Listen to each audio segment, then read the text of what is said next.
way or the other begins to be contaminated by archetypal energies and not just fulfilled or made whole by these archetypal energies. Now, I want to bring in here a concept that Jung used that you almost never hear, and I think it's important for us to get. Because we've got to distinguish between the personal shadow and what I want to talk about as the archetypal shadow. And this is murky area. Now, everything we do from now on in this is going to be murky because Jungian thought is still emerging, and there's not any definitive textbook that we can turn to clarify all these things and have the last word on it. So this is going to get murky, but I want to show you some of the issues that are coming up now. But one of the central ones is this distinction between the personal shadow and the archetypal shadow. Now, a lot of people used to think the personal shadow was evil. Well, it's not evil. Most theorists now don't even talk about it that way. It may be experienced by the ego as evil because the ego is one-sided and incomplete.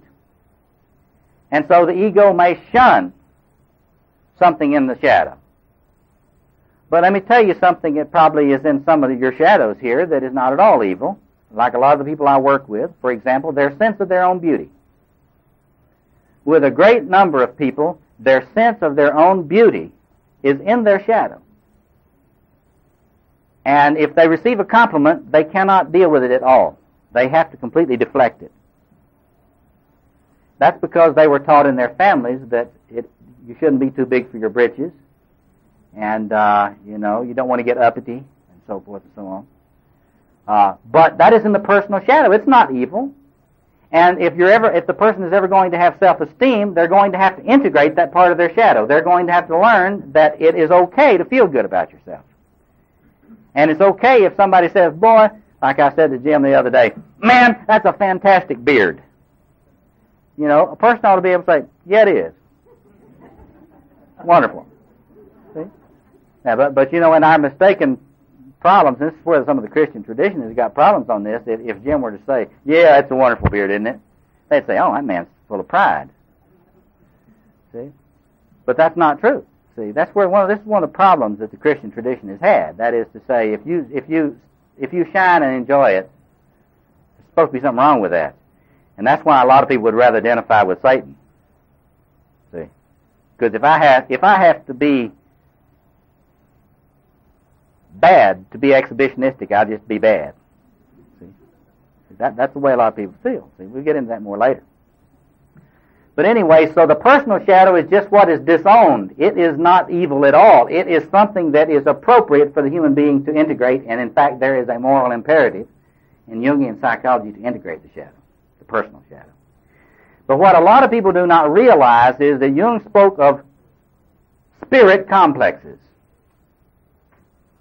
And he made it very clear that spirit complexes exist in the psyche, which carry an enormous load of numinosity and cannot, indeed must not, attempt to be integrated into the ego. If you try to integrate them into the ego will be destroyed. Possessed, you might say. At least possessed.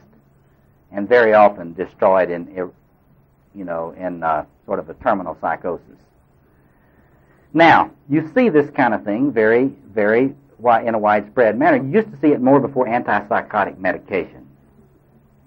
I'm serious. I mean, we've got medications now that if somebody comes in, if Christ comes into your consulting room, you better hurry up if you're going to see him and talk to him because by the time the psychiatrist gets to him and gives him some of this antipsychotic meds, Christ will disappear.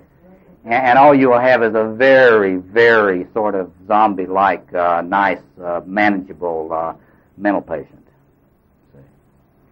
Like one of my students recently went to a retreat at a monastery and with a group of people and had a wonderful time, got in touch with the archetypal self, and after a wonderful prayer and meditation announced to the other people in the group, I'm really glad I'm here with you. I am the second coming of Christ, and I can help the redemption of your soul, and all you have to do is come to me for spiritual conversation.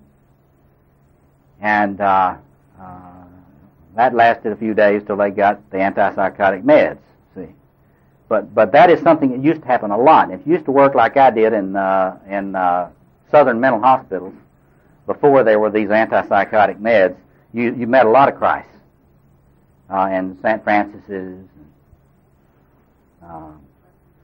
all sorts of folks, and you can see it with your own eyes. You could see the spirit complex invading a human ego, totally possessing it, and in some cases irreversibly.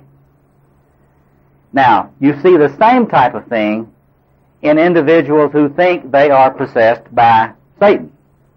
And there are more and more people today who are into that fantasy. You see, I do a lot of work now trying to help people understand the psychology of Satanism as a movement. It's a burgeoning movement in the country today. Right in River City.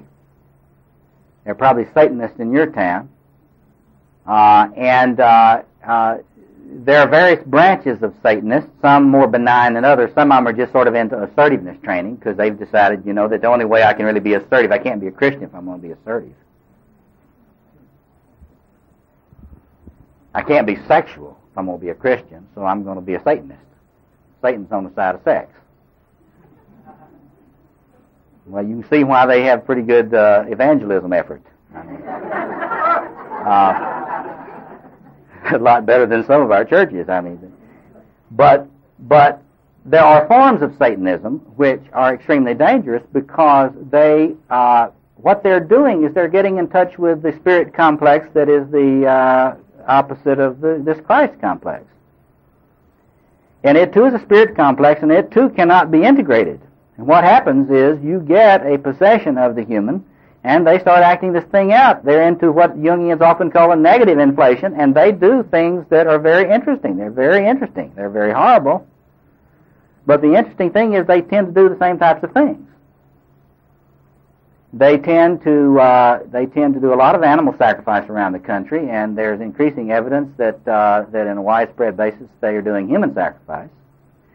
And one of the most disturbing aspects is that one of the more widely accepted practices that is occurring is ritual child sexual abuse. I recently was in a conference in which the medical doctor who was working on this showed slides of the bodies of children who had been used repeatedly in satanic rituals in the Midwest, and it was enough to make your blood curdle. But not for a minute would I, as a Jungian analyst, think that that's a human ego doing that to those children. A healthy human ego. That's not a healthy human ego doing a religious practice. That is a human ego that is possessed by one of these spirit complexes that, in terms of the history of a lot of this type of thing, one of the things that the identification with archetypal evil will lead to is total domination, power dynamics, and sexual behavior.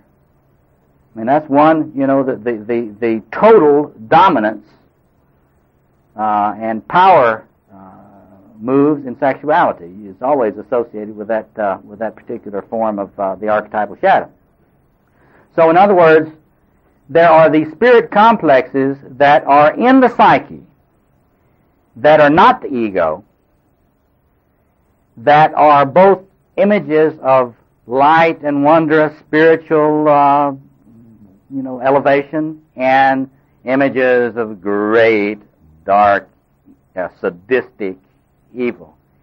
They are structures in the psyche, and they cannot be integrated by the ego, neither the good ones nor the bad ones. And so what one does is to try to support the ego in its disidentification with all of these complexes, and the attempt of the ego to use these archetypal aspects of the objective psyche to gain fuel and guidance and fullness in living, but not get caught in pathological infantile grandiosity in any of its forms. You follow that so far? I'm much more interested